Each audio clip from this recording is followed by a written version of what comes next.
Le numérique recouvre à la fois les sciences et les technologies de l'information et de la communication.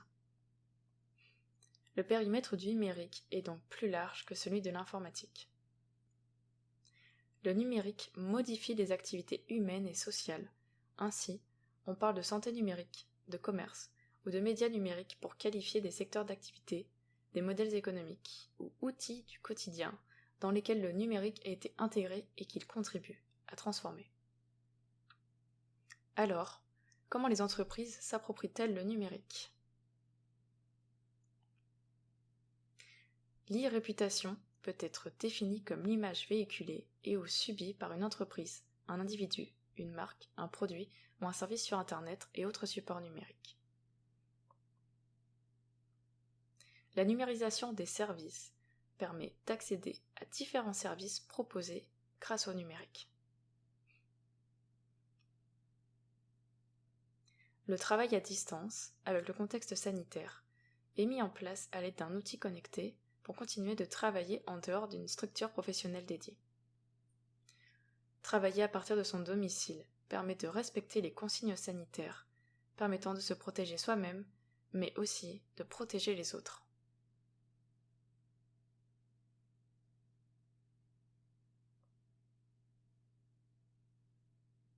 L'analyse du public cible permet d'identifier vers qui et pour qui l'entreprise se tourne.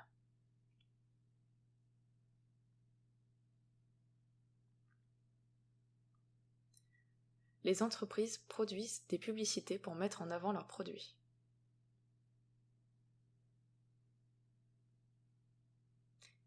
Les services à la mobilité ont pour but de faciliter les démarches de déplacement.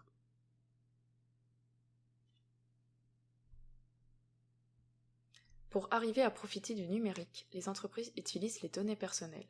Ces données personnelles sont définies par toute information se rapportant à une personne physique, identifiée ou identifiable. Mais, parce qu'elles concernent des personnes, celles-ci doivent en conserver la maîtrise. Les revendeurs des données, aussi appelés les data brokers. Les data brokers sont des entreprises spécialisées dans l'accumulation et la revente de données. Ces dernières sont récupérées de différentes sources publiques ou privées. En effet, il existe un grand nombre de bases de données publiques en France, et notamment aux États-Unis, où la majorité de ces entreprises sont basées. Ces gigantesques volumes de données sont accessibles librement et concernent des sujets variés tels que le revenu moyen, les résultats de vote et les données démographiques. Nielsen IQ rassemble les données sur les consommateurs de plus de 100 pays étrangers. Il est le leader dans le domaine des études de marché. Axiom est la première entreprise de collecte, de segmentation et de revente de données. Il est devenu l'un des leaders mondiaux dans le domaine du marketing direct et de la revente de données. Experian est le leader de la vente de données de crédit. Equifax est le pionnier des données d'assurance. Il détient des informations sur plus de 800 millions de personnes autour du monde, et ses revenus sont estimés à 3,1 milliards de dollars en 2016.